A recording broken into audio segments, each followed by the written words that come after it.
आध्यात्मिक मुकाबले को छोड़ दो, पहले पहुंचने की चेष्टा मत करो। तंत्र सूत्र 16 अध्याय 9।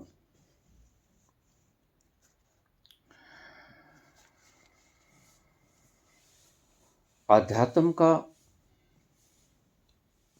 भगवान शिव के द्वारा बोला गया ये आखिरी संवाद है, श्लोक है और बड़ा अद्भुत है। आध्यात्मिक मुकाबले को छोड़ दो, पहले पहुंचने की चेष्टा मत करो।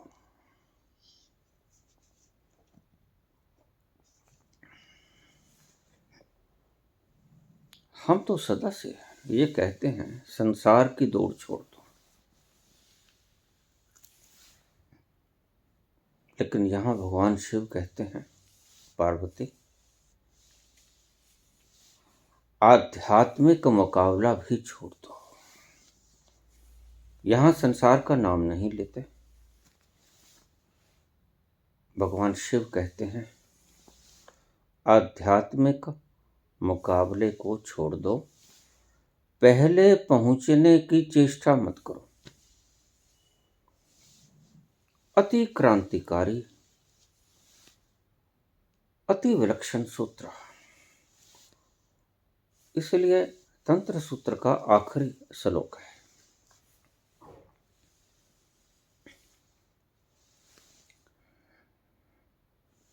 मैं जिस रात शरद पूर्णिमा की रात प्रबुद्ध हुआ, उसके बाद मैं घर आ गया, सो गया।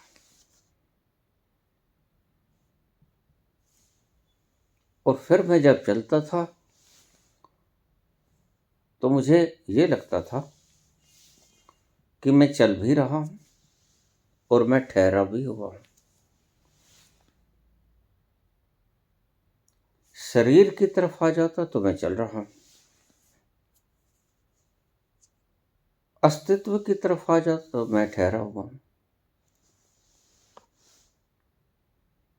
और इस शिशुपंज में मैं धीरे धीरे मंदिर में पहुंच गया। रोज जाया करता था।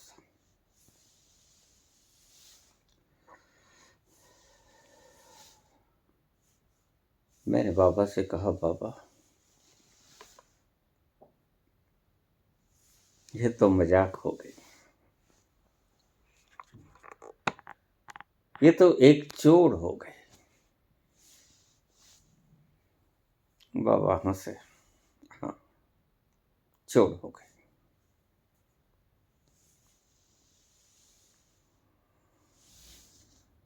बाबा अगर मैं लाख साल बाद भी पहुंचता तो भी कोई फर्क न पड़ता। हाँ बिल्कुल ठीक कहते हो। और बाबा अगर मैं ना पहुंचता तो भी कोई फर्क ना पड़ता। हाँ बिल्कुल ठीक कहते हो। आपको बड़ा आश्चर्य होगा इन शब्दों से। अगर मैं लाख साल देरी से पहुंचता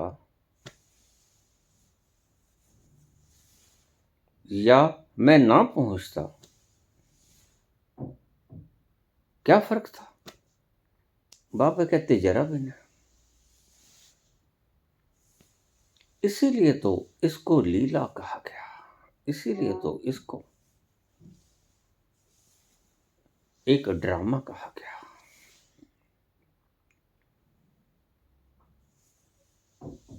न भी पहुंचते तो कुछ नहीं।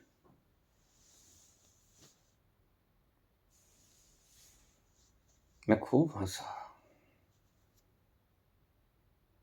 और बाबा भी खूब हंसे। मैंने कहा अच्छी मजाक हुई,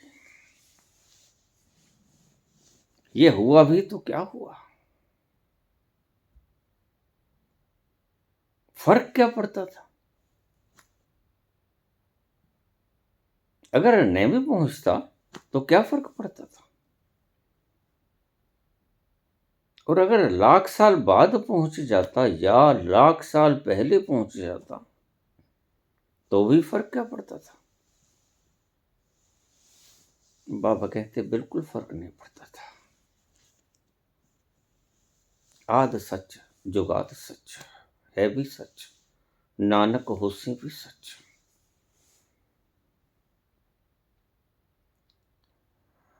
क्योंकि तुम जिसे देख लेते हो तो देखने के फौरन वक्त ये पाते हो कि मैं कभी दुखी हुआ ही नहीं और मैं कभी सुखी हुआ ही नहीं। इस प्रवचन को आप बहुत ही ध्यान से सुनना। अति क्रांतिकारी प्रवचन है। ऐसे ही दादू नहीं कहता, दादू दूजा को नहीं। दूजी मन की दौड़, दौड़ मिटी संशय गया, और इस दौड़ के अंदर दोनों दौड़ें आ गई। सांसारिक दौड़ भी आ गई और आध्यात्मिक दौड़ भी आ गई। वस्तु ठोर की ठोर। तुम तो वही हो जहां सदा से हो। तुम तो एक तत्व वही हो, तुम्हारा कभी कुछ बिगड़ता नहीं। और यही जानना होता है।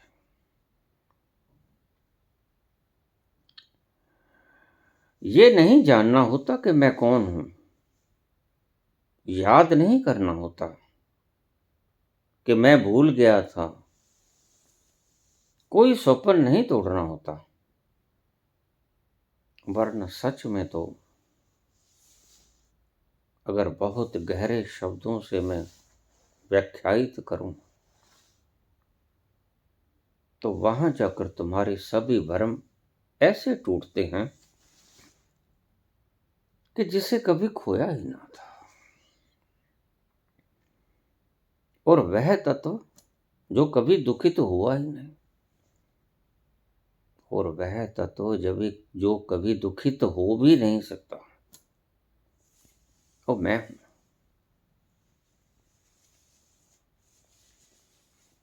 तुम सोए हुए हो, तुम्हारे पास से कोई चोर गुजर जाए, कोई दानी गुजर जाए, कोई डाकू गुजर जाए, कोई हत्यारा गुजर जाए, कोई स्त्री गुजर जाए, कोई पुरुष गुजर जाए, तुम्हें कोई फर्क पड़ा? तुम अपनी मस्ती में रहते हो, तुम सोए हो, तुम सुषुप्ति में हो। कौन आया, कौन गया, क्यों आया, क्यों गया, इससे तुम्हारा कोई वास्ता नहीं, लेना देना नहीं।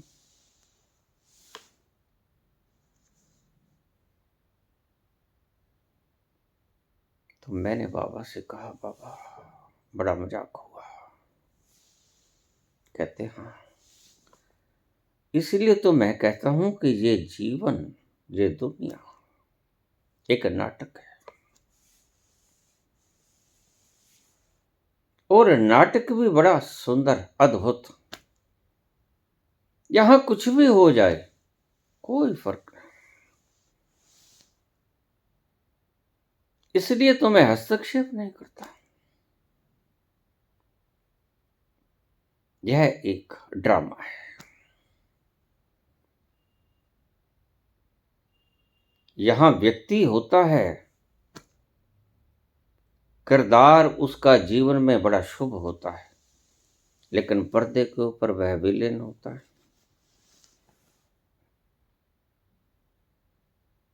एक व्यक्ति होता है, किरदार उसका बड़ा अशुभ होता है, लेकिन पर्दे के ऊपर वो हीरो होता है। किरदार बड़ा अशुभ होता है, लेकिन पर्दे के ऊपर वो हीरोइन होती है। यह एक मजाक है, यह एक ड्रामा है। फिर तुम कहोगे फिर ये सारा तप, ये जप, ये पूजा, ये प्रार्थना, ये बाबा काहे को? इसलिए बाबा नानक को मैं सर्वोच्च समझदार समझता हूं, जो कहते हैं ना जप, ना तप, ना पाठ, ना पूजा, कुछ भी नहीं, ना अनुष्ठान, ना हवन याजक।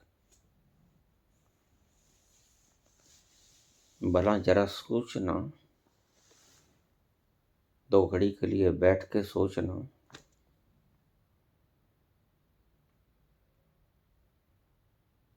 कि तुम्हारे किसी भी कर्म से, तुम्हारे भी किसी चरित्र से,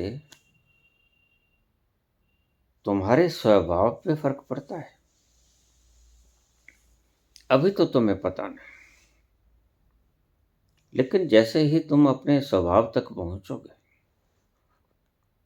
तो पाओगे कभी कोई फर्क पड़ा नहीं। सभी चीजें आसमान के बादलों की तरह ऊपर से गुजर गई और तुम केंद्र के भीतर ठहरे ठहरे से बने रहे। यह है सच्चाई। तो धातु कहते हैं दूजे मन की दौड़। ये तुम्हारा मन है,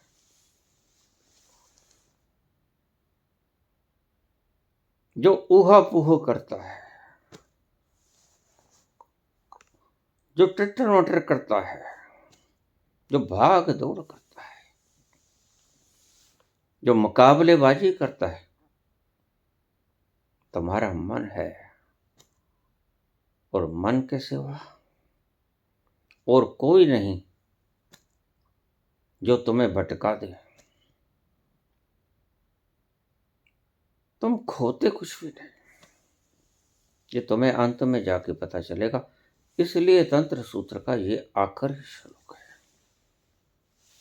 इससे पहले तंत्र कहता है सांसारिक मुकाबलों को त्याग दो, लेकिन आज जो सूत्र कहा आखिरी,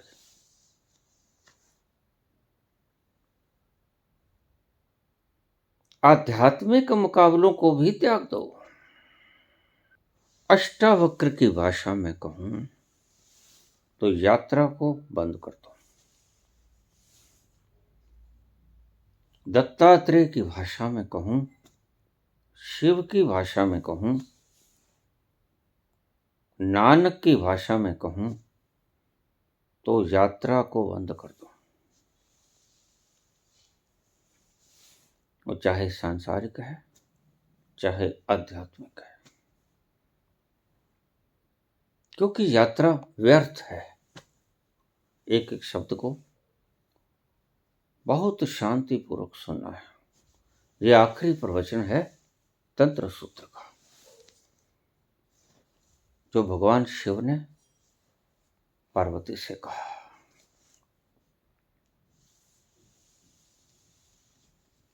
जब तुम अंत में जाओगे वहां, तब तुम पाओगे तुम्हारा कुछ न तो बिगड़ा, ना ही तुम्हारा कुछ बढ़ा,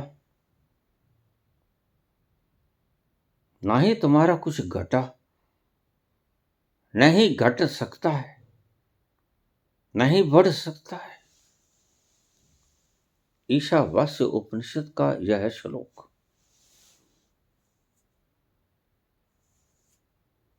और एक जो हम आखिरी श्लोक बोलते हैं हवन के वक्त, यजन के वक्त, ओम पूर्णमदः पूर्णमिदं पूर्णात् पूर्णमुदच्यते पूर्णस्य पूर्णमादाय पूर्णमेवावशिष्यते। वह पूर्ण है। उस पूर्ण में से पूर्ण को निकाल लिया जाए तो शेष पूर्ण ही बचता है। लिपियों के द्वारा, शब्दों के द्वारा सभी शास्त्रों ने आपको समझाने का प्रबल प्रयास किया कि किसी तरह तुम समझ जाओ, लेकिन फिर भी तुम समझे ना। और जब तुम्हें समझ नहीं आता तो तुम देखते हो कि ये लोग जो भाग रहे हैं, कहीं मैं ऐसा तो नहीं कि मैं गलत हूं, मेरा रास्ता गलत हो। ये जो धन इकट्ठा कर रहे हैं और चेहरों पर मुस्कुराहट है, ये जो पदवी इकट्ठी कर रहे हैं और चेहरों पे मुस्कुराहट है, यह जो सुंदर जोड़े खिलखिलाते तालियां बजाते बाजार से गुजर रहे हैं, सुंदर चेहरे मोहरे मेकअप किया, सुंदर वस्त्र धारण किए हुए हैं, देखने में सब खूबसूरत लगता है। तुम्हें लगता है ये बहुत सुखी है, लेकिन तुम्हें पता नहीं होता कि भीतर से ये जूत पटांग होके आए हैं, ये थपड़ो थपड़ी होके आए हैं। उसने झाड़ू चलाई, उसने बेलन चला दिया।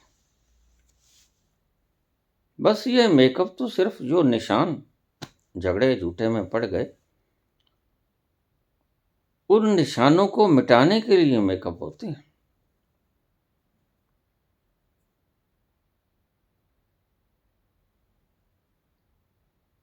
तुम सदा दौड़ रहे हो, दूजी मन की दौड़। मन कहता है फिर मैं क्यों खड़ा हूं यहां, मैं क्यों खड़ी हूं यहां, मैं भी इनके साथ ही क्यों हो लूं, मैं भी दौड़ूं। कहीं कुछ ऐसा तो नहीं, ये सभी पागल तो नहीं हो गए, कहीं ऐसा तो नहीं कि मैंने ही धोखा खा लिया हो।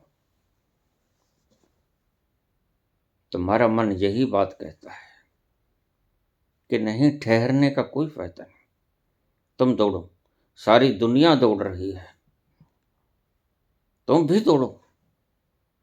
ये कोई पागल थोड़ी है, इनको पागल कुत्ते ने थोड़ा ही काटा है। तुम क्यों ठहरे हो, तुम भी दौड़ो, और खूब दौड़ो और तेजी से दौड़ो। यही दादू कहते हैं, दूसरी मन की दौड़ है। और फिर शिव इस भेद को भी नष्ट करते हैं कि सिर्फ संसारिक दौड़ ही नहीं छोड़नी है, आध्यात्मिक दौड़ भी छोड़नी है। आध्यात्मिक दौड़ को छोड़ दो, आध्यात्मिक मुकाबले को छोड़ दो, पहले पहुंचने की चेष्टा ना करो। क्या हो जाएगा? अगर तुम पहले पहुंच जाओगे तो क्या पाओगे? वही पाओगे जो कबीर ने पाया, वही पाओगे जो हजारों साल पहले कृष्ण ने पाया, वही पाओगे जो हजारों साल पहले श्री राम ने पाया, वही पाओगे जो लाखों साल पहले ऋषियों ने पाया, दुर्वासा ने पाया, गौतम ने पाया, वही पाओगे जो शतानंद ने पाया। उससे अन्यथा कुछ पाने को है नहीं। फिर जब भ्रम ही समाप्त करना है तो इतनी जल्दबाजी क्यों? तुम जल्दबाजी क्यों करते हो, इसका अर्थ तुम्हें समझ नहीं। तुम जल्दबाजी करते हो कि जितनी जल्दी हो मैं अपना दुख मिटा दूं, जितनी जल्दी हो। और अगर मैं 1000 साल पहले अपना दुख मिटाया होता तो 1000 साल तक मैं दुखी ना होता। 1000 साल पहले मैं पहुंच गया होता तो ये 1000 साल मेरी मूढ़ता में ना बीतते, मैं दुखी ना होता, मैं रोगी ना रहता, मैं कष्टकारी स्थितियों में ना रहता, मैं आनंद में झूमता, गलती में हूं। ये सूत्र अद्भुत है, इसीलिए शिव कहते हैं अगर पहले भी पहुंच गए होते तो भी यही जानते कि मैं कभी दुखी नहीं हुआ। दुख परिधि पे आता है, दुख परिधि पे आता है, तुम तक नहीं पहुंचता। ये आग परिधि को जलाती है, तुम्हें नहीं जलाती। ये शस्त्र परिधि को काटते हैं, तुम्हें नहीं काटते। तो लाख साल पहले भी पहुंच गए होते तो भी यही कुछ होना था, यही पता लगना था। और लाख साल बाद भी पहुंचोगे तो भी यही पता लगेगा, फिर फर्क का पड़ा, कुछ भी फर्क नहीं पड़ा।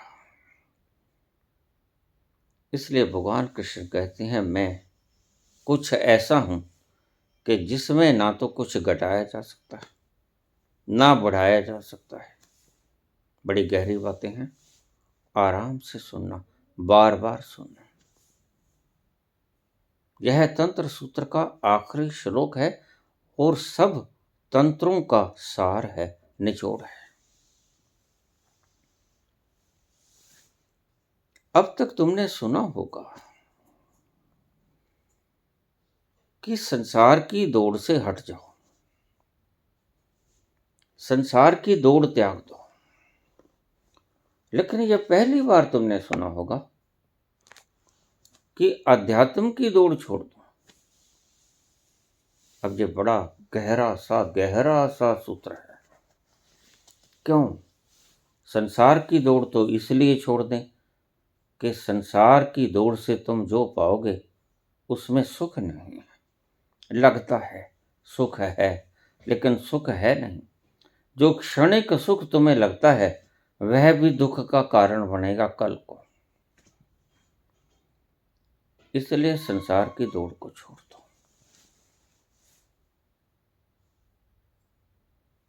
अपनी जरूरतों तक महदूद रहो। और आज शिव कहते हैं कि अध्यात्म की दौड़ भी छोड़ दो। ये तो बिल्कुल अति हो गई। फिर हम इतने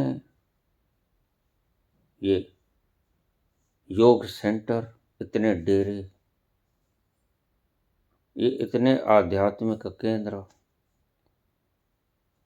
ये इतने कम्यून, ये इतने संत, ये इतने शिवर, ये इतने आचार्य, इतने सदगुरु, ये क्या कर रहे हैं? ये झक मार रहे हैं। अगर समझ गए होते तो शिव की तरह हो गए होते, दौड़ धूप सब मिट जाती। शिव कहते हैं तुम जो हो उससे अतिरिक्त कुछ और हो नहीं सकते। फिर समझा? शिव कहते हैं पार्वती तुम जो हो, यानी तुम्हारा अंतस्थल, तुम्हारा अंतरिम स्वभाव, तुम्हारा अस्तित्व जो है, जितना है, उसमें कुछ जोड़ा नहीं जा सकता और उसमें कुछ घटाया भी नहीं जा सकता। यह सूत्र इस बात का प्रमाण है। पूर्णस्य पूर्णमादाय पूर्णमेवावशिष्यते। पूर्ण में से अगर पूर्ण को निकाल लिया जाए तो पूर्ण ही बचता है। तो इसका अर्थ कि हम जो कहते हैं वहां जाकर बड़ी खुशी मिलेगी, उस तल पर जाकर बड़ा आनंद मिलेगा, उस तल पर जाकर बड़ा सरूर मिलेगा, बड़ी मस्ती मिलेगी, खुमारी चढ़ेगी, नाचोगे, गाओगे, झूमोगे, फिर क्या इसका कोई फायदा नहीं? नहीं, इसका कोई फायदा नहीं। ये तो चाल ही बेढंगी हो गई। आज शिव चाल बड़ी उल्टी चल रही है। क्या हुआ है? कोई भांग वांग ज्यादा रगड़ गया? नहीं, शिव जो बोल रहे हैं गहरे अंतस्थल से बोल रहे हैं, बिल्कुल गहरे अंतस्थल से। उससे आगे कोई और तलवा की बचता नहीं बोलने को, और समझाने को, और बताने को।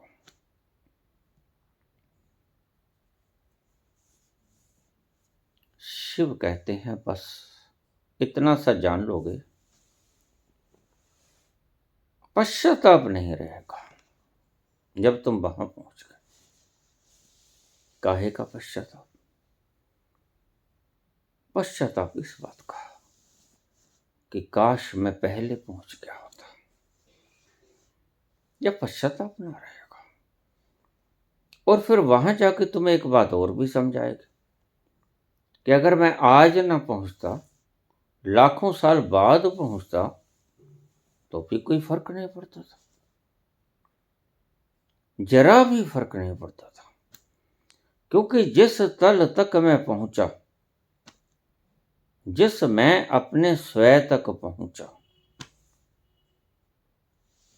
वह तो कभी खोया ही नहीं था, वह तो कभी दुखी हुआ ही नहीं, उसको तो कभी कोई रोग व्यापा ही नहीं, उसको तो कभी कोई तनाव आया ही नहीं, वह तो किसी बीमारी से कभी ग्रस्त हुआ ही नहीं, वह कभी दुखी नहीं हुआ, और वह कभी सुखी भी नहीं हुआ। वह निर्लिप्त है, न सुख न दुख, कुछ भी उसको व्याप्त नहीं होता, वह निर्लिप्त है। तो फिर इसलिए शिव कहते हैं जो राजा है वो भी कुछ लेके नहीं जाएगा। उसका भी भ्रम है कि मैं इंद्रियों से भोग लूंगा तो मुझे सुख ज्यादा मिलेगा। जो गरीब है उसे भी भ्रम है कि जैसे राजा भोग रहा है वैसे मैं भी भोग लूं। और ये दोनों व्यक्ति भ्रम में है। प्रजा भी भ्रम में है, राजा भी भ्रम में है। तो शिव कहते हैं जनक सब भोग लेते हैं, ऐसा कुछ शेष नहीं रहता जो जनक के लिए अभोगा रह गया हो, जिसे भोग ना सका हो जनक। सब है, राजा है, गद्दियों पर बैठा है, लेकिन फिर भी शरण किसके आना पड़ता है? अष्टावक्र के, जो शरीर से 8 जगह से टेढ़ा मेढ़ा है। अष्टवक्र, उसकी शरण आना पड़ता है। काहे को? इसलिए कि भोग में कुछ मिला नहीं। अब अष्टावक्र कहते हैं कि हे राजा जनक, तुम कहते हो कि भोग में कुछ नहीं मिला, राजसी ठाठ बाट में कुछ नहीं मिला, तो मैं तुमसे समझा दूं, मिलेगा आध्यात्मिक ठाठ बाट में भी कुछ नहीं। तुम चौंकोगे, चौंकना मत, यह सत्य है। क्योंकि आध्यात्मिक रहस्य के भीतर जैसे ही तुम प्रवेश करोगे, तुम अपने स्वभाव में चले जाओगे।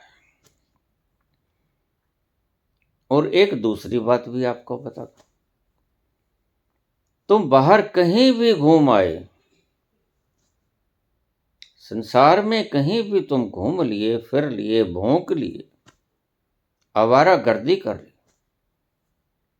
लेकिन ध्यान रखना, तुम उस वक्त जब तुम संसार से एकाकार हो, बाहर के मजे और लुत्फ उठा रहे थे, तब भी तुमने तुम्हारा स्वभाव छोड़ा नहीं था। तब भी तुम्हारा स्वभाव तुम्हारे साथ बना हुआ था। एक पल के लिए भी तुम अपने स्वभाव को कभी नहीं छोड़ पाए। ये वहां जाके पता चलेगा जो आखिरी सूत्र में बताया है भगवान शिव ने। वहां जाकर तुम्हें यह पता चलेगा कि ये एक मजाक है, ये एक खेल है, ये एक लीला है। जैसे पुराने जन्मों में जो कुछ हुआ वह आज पर्दे की स्क्रीन के ऊपर खींची गई लकीरों की माफिक साबित होता है। जब तुम पिछले जन्मों में उतरोगे तो तुम एक चीज पाओगे कि पिछले जन्मों में तुम दुखी भी हुए, सुखी भी हुए, तुमने राजसी गद्दियां भी भोगी, तुमने महान कष्ट और कलेश भी भोगे,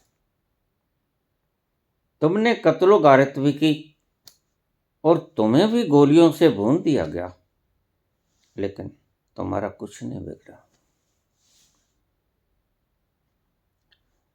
शिव कहते हैं यही सत्य है। जो कुछ बनता है बिगड़ता है, तुम्हारा नहीं बिगड़ता, तुम्हारा नहीं बनता। ये पंच तत्वों का सारा खेल है।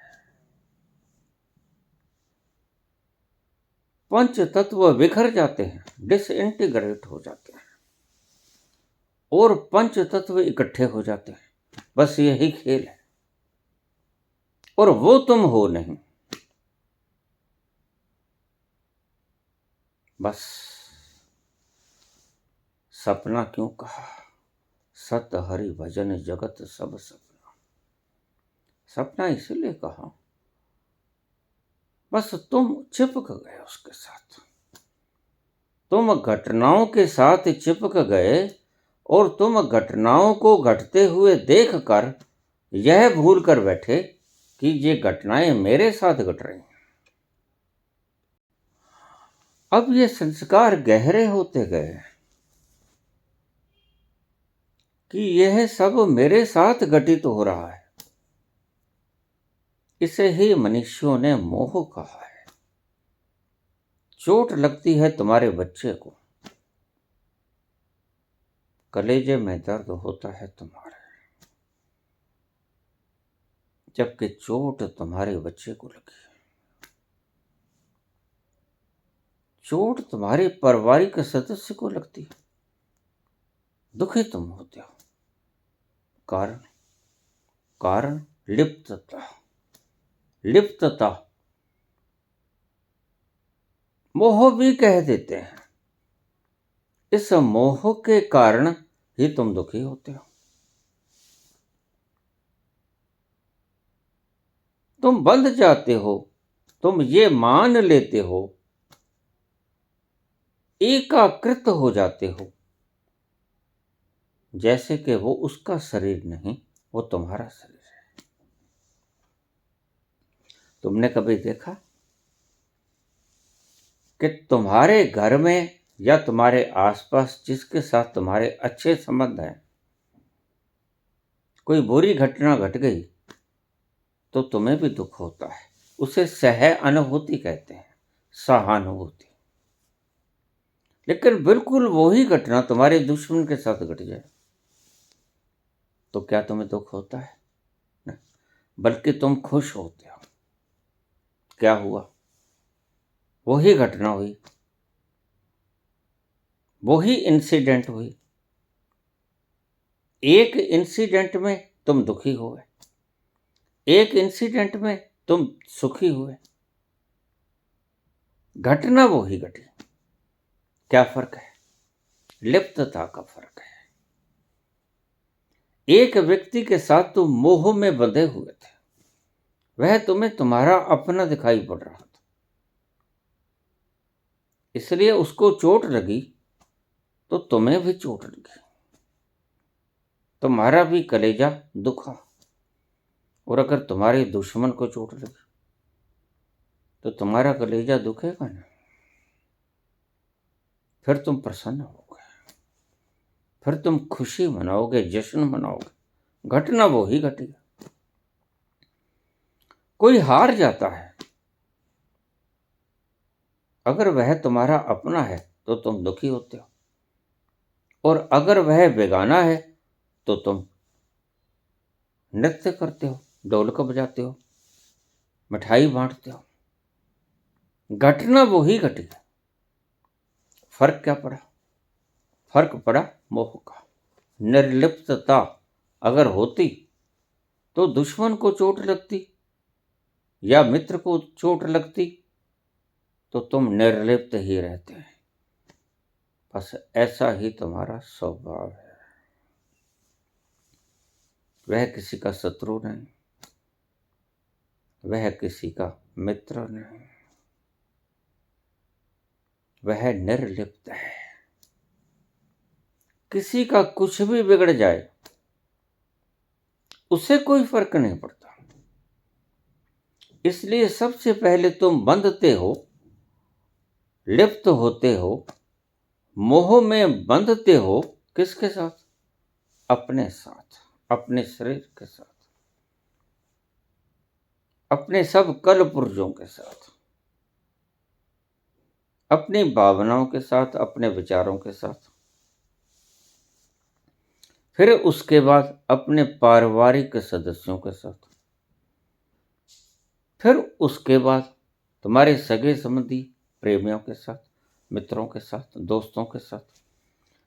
ऐसे बढ़ते बढ़ते बढ़ते तुम लिप्त होते जाते हो।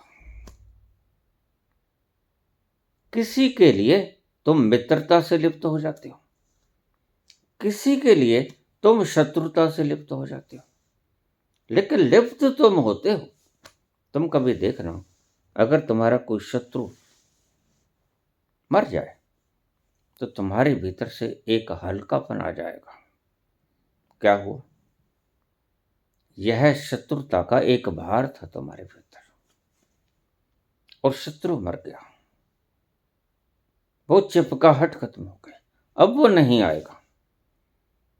वो चिपकाहट टूट गई, उसका कोई भार था तुम्हारे कलेजे पर, वह उतर गया। और अगर ऐसी ही घटना तुम्हारे अपने किसी प्रेमी के साथ, सगे संबंधी के साथ हो जाए तो तुम्हारा कलेजा भारी हो जाएगा। तुमने वो लिप्तता अपने हृदय के भीतर बांध ली, तुमने कभी गौर नहीं किया। जब गहरे जाओगे, उस तल पर पहुंचोगे, तो भगवान शिव कहते हैं कि सांसारिक दौड़ों को तो त्यागना ही पड़ेगा पहले, लेकिन उसके बाद एक मुकाम और आता है। कौन सा मुकाम? आध्यात्मिक दौड़ को भी छोड़ दो, आध्यात्मिक मुकाबला भी मत करो। मैंने बहुत से लोग देखे। जब मैं भी पागल हुआ करता था तो अगर कोई 1000 माला जप लेता, बड़ी वाली, और मेरे से 200 माला 500 माला होती, तो मेरे भीतर यह अफसोस होता कि यह जल्दी पहुंच जाएगा, मैं देरी से पहुंचूंगा। यह तो 1000 माला कर गया, मेरे से 200 500 भी नहीं हुए। इसे कहते हैं आध्यात्मिक बागदौड़, आध्यात्मिक मुकाबला। और यही तुम्हारे धर्म गुरु तुम्हें सिखाते हैं। बस लगे रहो, चरखड़ी घूमनी चाहिए। क्या हो जाएगा इन्हें खुद भी पता नहीं, क्या हो जाएगा इन्हें खुद भी पता नहीं, तुम्हें क्या मिलेगा इन्हें खुद भी पता नहीं।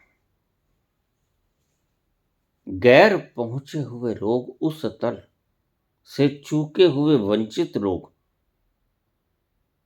इन्हें ही मैं गुरुडम कहता हूं,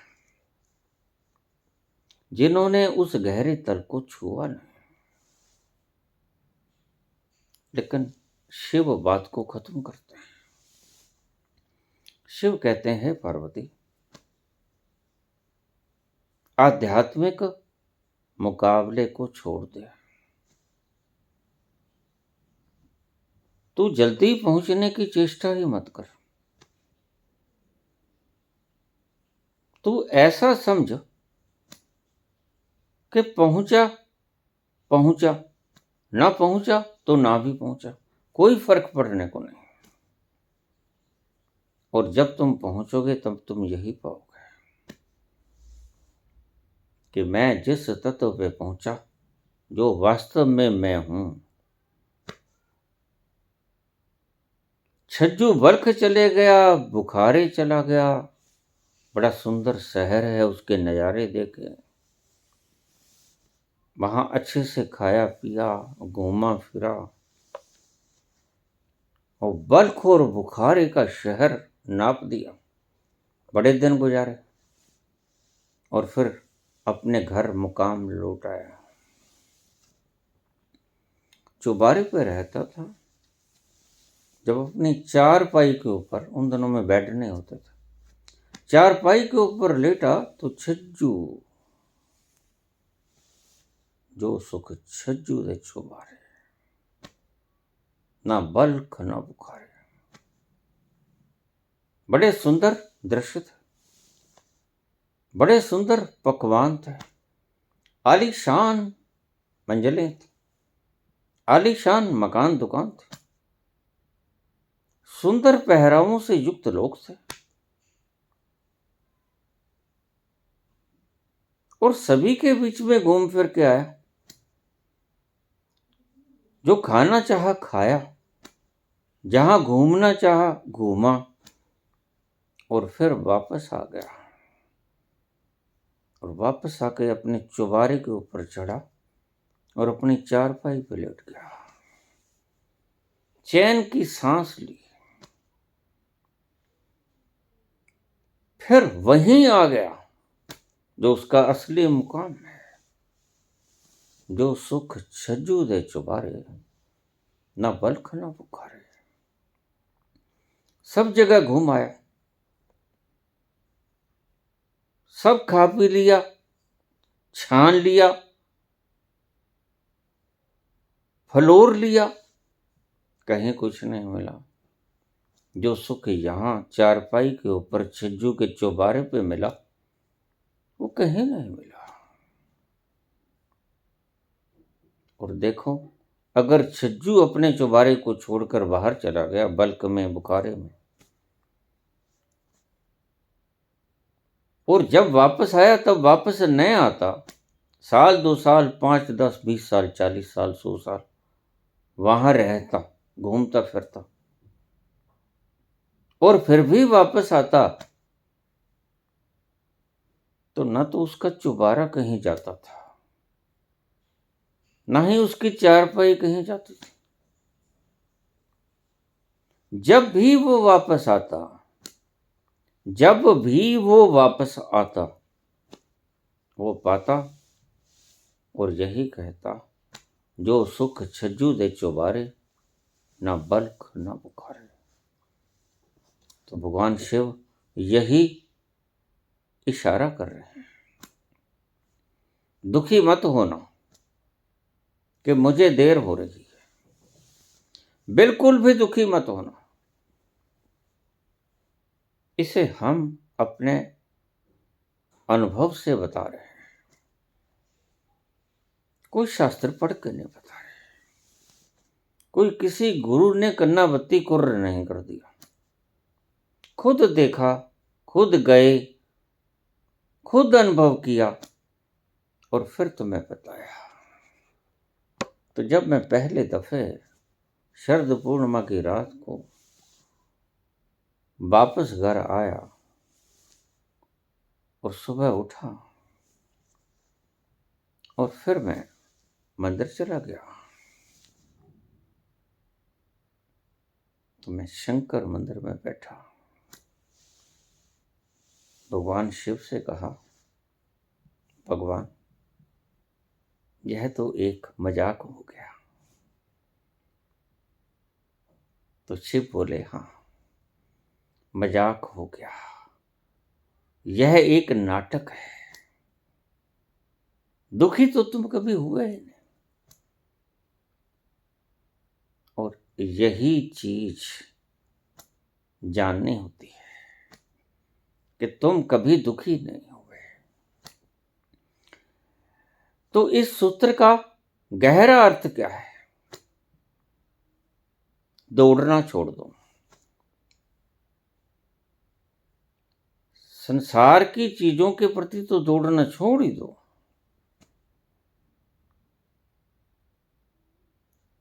परमात्मा के प्रति भी दौड़ना छोड़ दो। मैं ये कर लूं, मैं वो कर लूं, विज्ञान भैरव तंत्र की ये कर लूं, वो कर लूं, रोज मेरे पास प्रश्न आ जाते हैं, बाबा फलां संत के बारे में बता दो, बाबा फलां संत के बारे में बता दो, बाबा इस नई साइंटिफिक विधि के बारे में बता दो। क्या बताते हैं? ये शिव आपको आखिरी बात बता रहे हैं कि तुम अगर देरी से भी पहुंच गए, और कितनी भी देरी से पहुंच गए, और पहले भी पहुंचे होते, और कबीर से पहले, कृष्ण से पहले, राम से पहले, शतानंद से पहले तुम पहुंच गए होते, दुर्वासा से पहले पहुंच गए होते, तो भी तुम पाते कि कुछ नया नहीं पाया।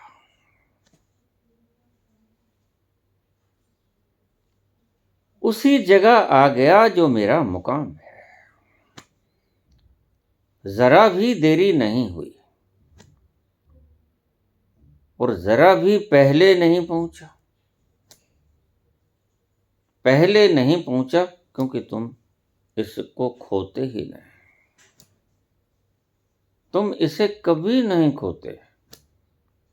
और मैं जल्दी पहुंच गया या देरी से पहुंचा, वो भी गलत, क्योंकि तुम इसे कभी पाते ही नहीं। यह सदा से ही तुम्हारे संग है, यह तुम्हारा स्वभाव है, और स्वभाव उसे कहते हैं जिसे न तो कभी छोड़ा जा सकता है और नहीं कभी पाया जा सकता है, जो पाने और छोड़ने की कृत्यों से परे है, जो सदा सिद्ध है, जो तुम सदा से हो, जिसको तुम कभी नहीं छोड़ सकते। बस बाकी के तो सभी दृश्य थे, सर्कल के स्फीयर के ऊपर घटती हुई घटनाएं। तुम गलतफहमी के कारण उन घटनाओं के साथ लिप्त होकर सुखी हुए, उन घटनाओं से लिप्त होकर तुम दुखी भी हुए, उन घटनाओं से लिप्त होकर तुमने राजसी ठाठ भी भोगे, और उन घटनाओं से लिप्त होकर तुम दरिद्र और कंगाल भी हुए। तो शिव कहते हैं, पहले सूत्रों में बताया कि संसार की दौड़ को छोड़ दो, ये व्यर्थ है। क्या करोगे? क्योंकि तुम्हारे में एक जरा भी और जोड़ा नहीं जा सकता,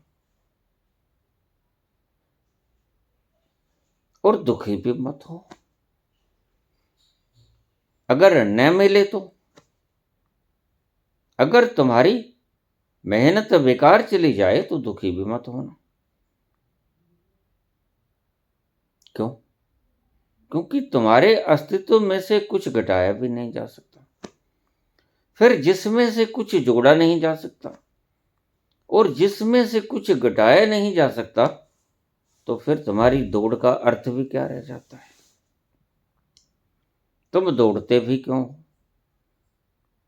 दौड़ना तो इसलिए होता है कि जल्दी पहुंच जाऊं, दौड़ना तो इसलिए होता है कि कुछ मैं पालूंगा, लेकिन शिव यहां आकर तुम्हारा आखिरी भ्रम भी तोड़ देते हैं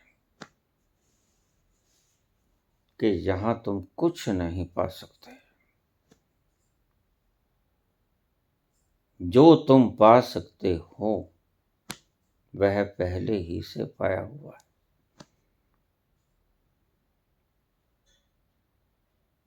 दादू सिर्फ कहते हैं संसार की बात, ऐसा नहीं। दादू परमात्मा की बात भी कहते हैं। दूजा को नहीं। तुम्हें लगते हैं कि तुम्हारे मुकाबले में सभी दौड़ रहे हैं, एक सर्कल में तुम सब दौड़ रहे हो, कहीं वो आगे ना निकल जाए, कभी मैं पीछे ना रह जाऊं। लेकिन वास्तव में ऐसा है नहीं। न तुम पीछे रह सकते हो, न तुम आगे रहकर कुछ जीत सकते हो। तो शिव कहते हैं आध्यात्मिक दौड़ को भी समाप्त कर दो, आध्यात्मिक मुकाबलेबाजी को समाप्त कर दो, रोक दो। इससे पहले शिव ने कहा कि सांसारिक भाग दौड़ को छोड़ दो। तो तुम कहोगे हम तो भूखे मर जाएंगे। यही शिव कहते हैं तुम भूखे नहीं मरोगे। वास्तव में तुम मरोगे ही नहीं। भूखे मरने को तो सवाल ही नहीं पैदा होता। ये अंतिम श्लोक है। इसलिए महावीर बड़े चतुर हैं, बड़े ज्ञानी। महावीर से ज्यादा गहरा व्यक्तित्व मैंने आध्यात्म के जगत में आज तक कोई नहीं देखा, जो इतनी समझ रखते हैं कि मैं खाऊंगा, लेकिन खाऊंगा तब, हे मां प्रकृति, जब तू मेरी शर्त पूरी कर देगी। मेरे पास प्रश्न आ जाते हैं, बाबा कहीं ऐसा तो नहीं कि महावीर कुछ आध्यात्मिकता में ज्यादती कर रहे हैं? बिल्कुल नहीं कर रहे। वह बहुत प्रबुद्ध ज्ञानी, वह उस केवली अवस्था में है जैसा प्रयोग कभी किसी ने किया ही नहीं, और वैसा प्रयोग कभी कोई कर भी नहीं सकेगा। बुद्ध भूखे होते हैं, भिक्षा पत्र लेके किसी द्वार पे पहुंच जाते हैं।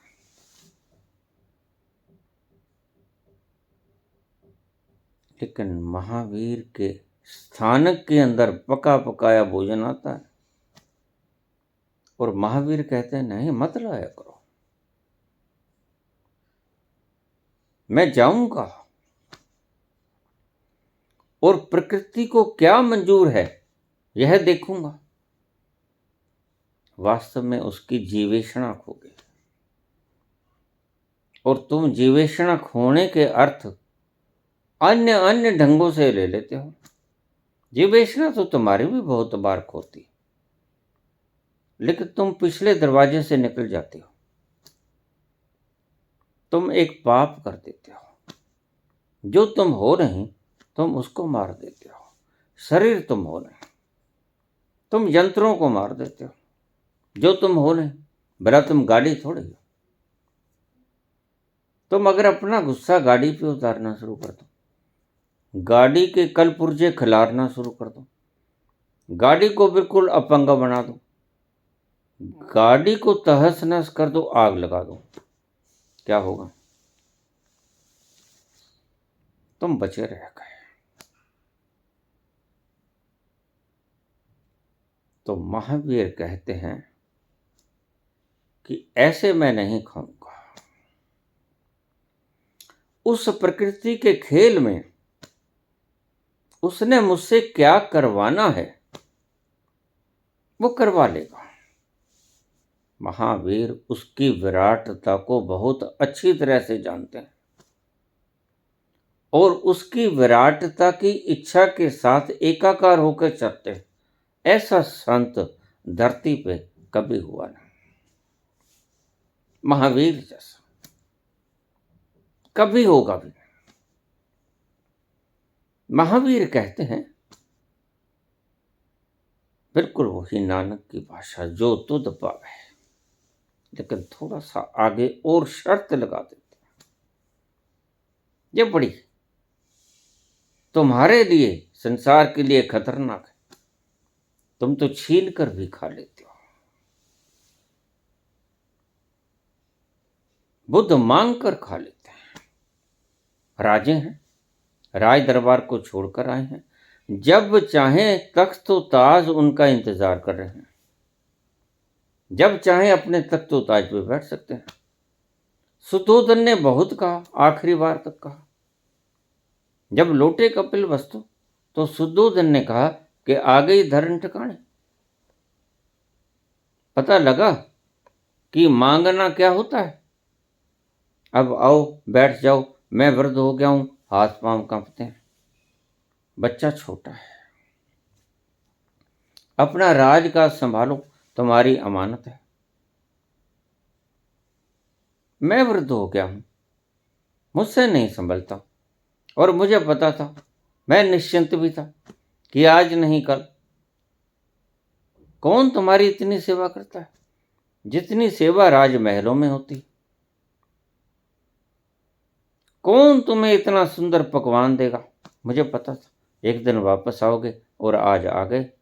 मेरी सोच बिल्कुल ठीक निकली।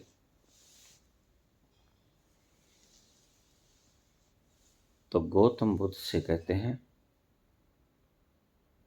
उसके पिता सुद्धोधन, पुत्र अपनी गद्दी को संभाल।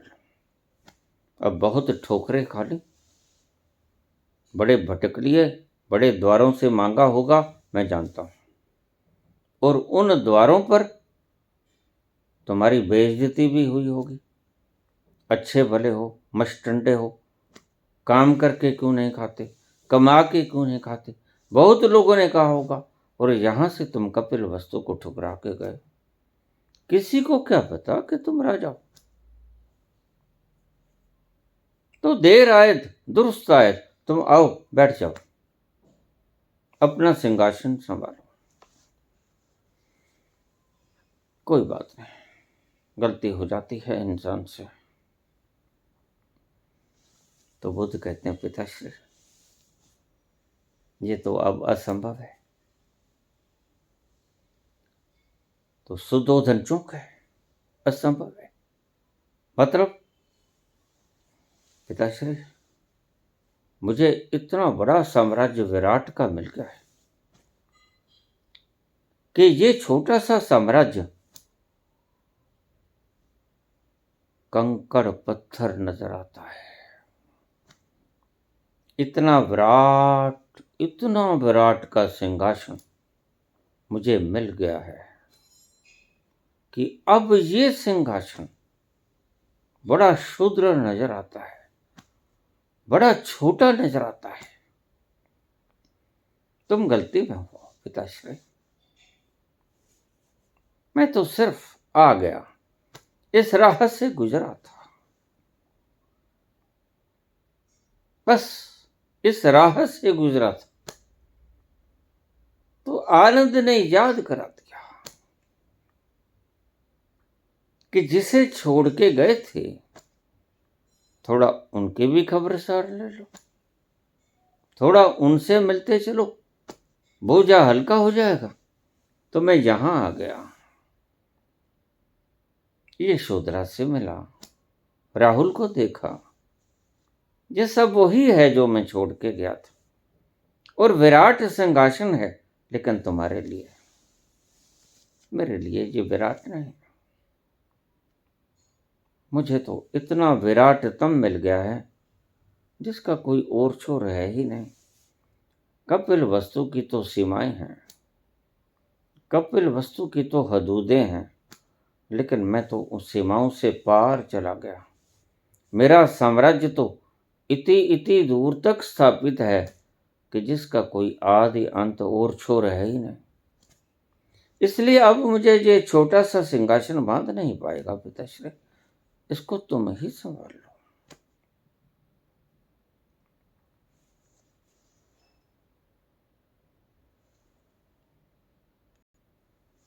भगवान शिव कहते हैं, पार्वती आध्यात्मिक दौड़ को भी छोड़ दो,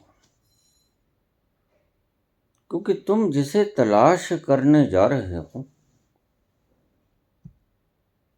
उसे कभी खो ना सकोगे। अपने आपे को कोई खो सकता है कभी? अब समुद्र को कभी खो सकता है? नहीं। क्या होगा? ज्यादा से ज्यादा रूप बदल लेगा, पानी का वाष्प बन जाएगा, पानी फ्रीज होकर बर्फ बन जाएगा, लेकिन कभी अपना आपा खो सकेगा? नहीं खो सकेगा। फिर क्या पानी को पानी होने के लिए मुशक्कत करनी चाहिए, दौड़ना चाहिए? नहीं दौड़ना चाहिए। क्यों? क्योंकि वह अपना आपा कभी खो ही नहीं सकता। ऐसा ही तुम्हारा स्वभाव है। तुम्हारा स्वभाव सदा से स्थिर है, और जो सभी संतों ने बताया तुम समझ नहीं सके। आध सच जुगाद सच, है भी सच नानक होसी भी सच। आध सच जुगाद सच, ये शब्द बाबा नानक ने आपके लिए कहे हैं, आपके अस्तित्व के लिए कहे हैं। वास्तव में तुम जो हो, तुम सदा से हो, उतने ही हो, न घटते हो न बढ़ते हो, उतने ही हो और समग्र हो, सब जगह व्याप्त हो। जेता किता तेता नाम, बिन नामे नाही को ठाम। सभी जगह तुम मौजूद हो। तो फिर सभी जगह तुम मौजूद हो तो तुम घटाए कैसे जा सकते हो? जेता किता तेता नाम, बिन नामे नाही को ठाम। फिर जब सभी जगह मौजूद हो और कोई जगह ही नहीं है और पसरोगे कहां, तो बढ़ाई भी नहीं जा सकते। तो फिर दौड़ का फायदा क्या है? यही दादू कहते हैं, दूजी मन की दौड़। तुम्हारा मन दौड़ता है और अंत में पता है कि उस तत्व को ना तो मैं खो सका। आध सच पहले भी कभी नहीं खोया।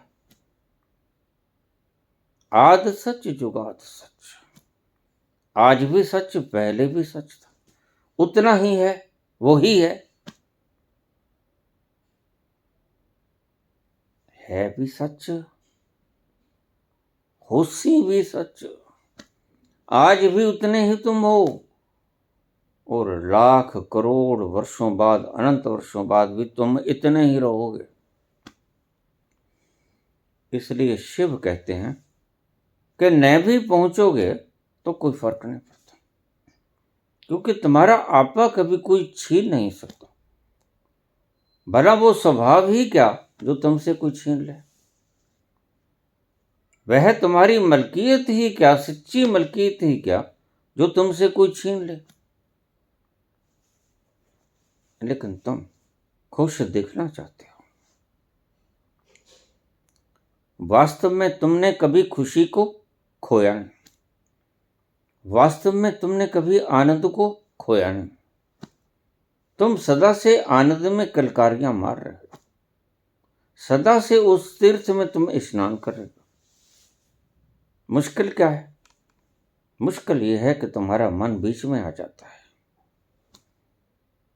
और वो मन बड़ा सघन है, बर्फ की तरह, हिमालय की तरह, पहाड़ की तरह, पर्वत की तरह, और उसके आर पार तुम देख नहीं सकते अपने आप को।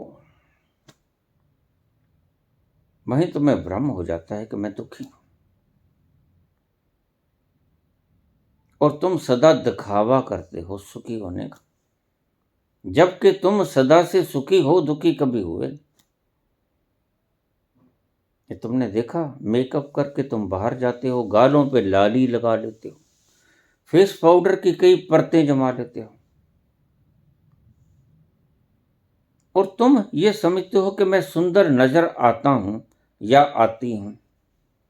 तो क्या वास्तव ये सुंदरता ये तुम्हारी है? ये गालों की लाली तुम्हारी है? ये ओठों की सुर्खी तुम्हारी है? नहीं, ये ओठों की सुर्खी लिपस्टिक की है। ये गालों की लाली लाली की है। ये मेकअप जो तुमने मुखड़े के ऊपर कर दिया, इससे लोग गलती खा सकते हैं, लेकिन तुम भी गलती खा जाते हो। ये बड़े मजे की बात है। ऐसे ही तुम गलती खाए हो। तुम समझते हो मैंने खुद को खो दिया है, जबकि तुम अपने आप को कभी खो सकते हो। इसलिए शिव कहते हैं, हे पार्वती, संसार की भागदौड़ तो छोड़ ही दे, परमात्मा की भागदौड़ भी छोड़ दे। बस दौड़ मिटी, संशय गया। अद्भुत सूत्र है। जब तक तुम्हारी दौड़ नहीं खत्म होती, पहले संसार की दौड़ समाप्त करनी पड़ेगी। बाहर की दौड़ को छोड़ो, बाहर कुछ नहीं। वो भोग से छोड़ो, भोग की तिक्तता से छोड़ो, भोग से ऊब कर छोड़ो। भोग में कुछ नहीं है, इस नकारात्मकता से छोड़ो। फिर तुम अंतर्मुखी हो जाओ।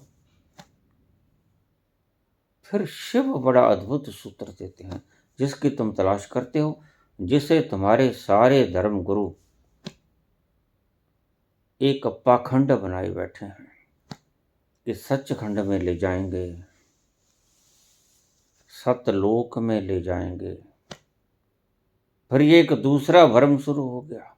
एक नई दुनिया चल पड़ी, भाग दौड़ की। पहले भाग दौड़ बाहर करते थे, अमीर बन जाओगे, सारे विश्व के धनपति नंबर 1 हो जाओगे, फिर सीएम पीएम हो जाओगे, फिर सर्वश्रेष्ठ हो जाओगे। जब बाहर की दौड़ थी, अब अंदर की दौड़ शुरू हो गई। फिर तुम जो भी चाहोगे कर सकोगे। फिर जो तुम्हें चाहिए वो तुम्हें मिल जाएगा। वो स्वर्ग है, वहां कल्प वृक्ष है, वहां शराब के झरने बहते हैं। शिव कहते हैं, इस दौड़ को भी छोड़ते हैं। अब ये बड़ा मुश्किल है। तुम तो बाहर की दौड़ ही नहीं छोड़ पाते। तुम तो रोज कटते मरते हो बाहर की दौड़ों के लिए, और पाया तुमने कभी कुछ है नहीं। और शिव तो बहुत गहरा सूत्र काट देते हैं तुम्हें। बिल्कुल, शिव कहते हैं बाहर की दौड़ से तो तुम पहले भोग लो, उसकी तिक्तता को देख लो, भोगों में दुख है ये जान लो, और फिर वापस आ जाओ। बहिर्मुखी होकर सुख नहीं पाया, फिर भीतरमुखी हो जाओ। तो शिव बिल्कुल अंतिम बात कहते हैं, तुम पाओगे जिस सुख की तलाश में तुम भटके, सभी द्वार दरवाजे खटकाए, सभी जगह इस आशा में खटकाए दरवाजे कि शायद यहां मिल जाए सुख, नहीं मिला। फिर तुम भीतर की तरफ उतर जाओ, और भीतर की तरफ उतरोगे तो पाओगे, हाँ, यहां सुख है। और अंतरिम कोने में अपने आप को पाओगे। और फिर उसको पाने के बाद, वहां पहुंचने के बाद, जब छज्जू अपने चौबारे पे पहुंच गया, तो तुम पाओगे कि यह तो मैंने कभी खोया ही नहीं था। ये मेरी भाग दौड़, सारी कशमकश, ये सब व्यर्थ चली गई। मैं वैसे ही भटका, लेकिन कोई फर्क नहीं पड़ा। भटक भी लिए तो क्या फर्क पड़ा? एक जन्म भटक लिए, 1000 लाख जन्म भटक लिए, और लाख जन्म और भी भटकते रहोगे तो तुम तुम्हारे स्वभाव को कभी खो नहीं पाओगे। शिव पार्वती से यही अंतरिम सत्य कहते हैं, और इससे आगे कोई सत्य नहीं। इसलिए बुद्ध भरा पूरा साम्राज्य छोड़ के चले जाते हैं। भीतर से एक कांटा चुभता है कि कुछ और पाने को है, और तुम सदा उनकी तलाश में रहते हो, कैसे राजा बन जाए। हाथ में भिक्षा पत्र उठाए फिरते हो, मुझे प्रधानमंत्री बना दो, मुझे मुख्यमंत्री बना दो। तुम सदा से मांगते हो, मांग रहे हो, आशा कर रहे हो कि इससे सुख मिल जाएगा, लेकिन सुख नहीं मिलता। शिव कहते हैं इससे तो सुख मिलता ही नहीं। जब तुम इससे तंग आकर अपने भीतर उतरोगे, निराश होकर भीतर उतरोगे, क्योंकि भोग से दुख मिलता है, दुख से वैराग्य होता है, विरक्ति छा जाएगी, और विरक्ति होने से तुम मुमुक्षु हो जाते हो। कैसे इन बंधनों से छूटो। फिर ये गद्दियां, ये धन तुम्हें बंधन लगने लगेंगे उस वक्त, अभी नहीं। उस वक्त जब तुम्हें ये धन, ये गद्दियां, ये मान सम्मान तुम्हें बंधन लगने लगें, फिर तुम भीतर उतरोगे। अब ये बिल्कुल विपरीत पड़ाव है। पहले बहिर्मुखी थे, अब अंतर्मुखी हो गए। अब अंतर्मुखी जाकर तुम एक तल पर, ऐसे तल पर जाओगे जिस तल पर जाकर तुम पाओगे कि अरे तो बड़ी भूल हुई। फिर वहां जाकर तुम मजाक कहोगे, ये सब मजाक हो गया। जो मैंने कभी खोया नहीं था उसको कहूं भी कैसे कि मैंने पा लिया। अब ये भी तो बोला नहीं जा सकता कि मैंने पा लिया। जो कभी गुम ही नहीं हुआ था वह फिर से पाया कैसे जा सकता है। बस यही शिव कहते हैं कि आध्यात्मिक दौड़ को भी छोड़ दो। तुम जिसे पाने की लिए भाग रहे हो, ये सारे उपाय कर रहे हो, इतने तंग क्यों होते हो। और फिर होना है तो हो जाओ, कोई फर्क भी नहीं पड़ता। अगर तंग ही होना है तो हो जाओ, कोई फर्क नहीं पड़ता। तुम कितने कष्टकारी थे पिछले जन्मों में, उतरोगे तो पता लगेगा। कोई काट जाता है, कोई पीट जाता है, कोई गोलियां मार जाता है, कोई फांसी चढ़ा देता है, कोई तुम्हारे अंग काट लेता है, और कोई कभी राजे हो जाते हो, कभी सुंदर सुंदर स्वादिष्ट भोजन खाते हो। लेकिन कहाँ गए वो भोजन, कहाँ गई वो गद्दियां, कहाँ गए वो अंग भंग, कहाँ गई वो गोलियां। सब एक फिल्म की तस्वीरों की तरह नजर आता है तुम्हें जब तुम अपने पिछले जन्मों में उतरते हो। तो शिव कहते हैं कि जब तुम अपने आप तक पहुंचोगे, अंतर्मुखी होगे, तो तुम एक चीज पाओगे और हंसोगे कि बस यही था, इसको तो मैं कभी खो सकता भी नहीं था। अगर मैं खोना चाहता भी तो भी नहीं खो सकता था।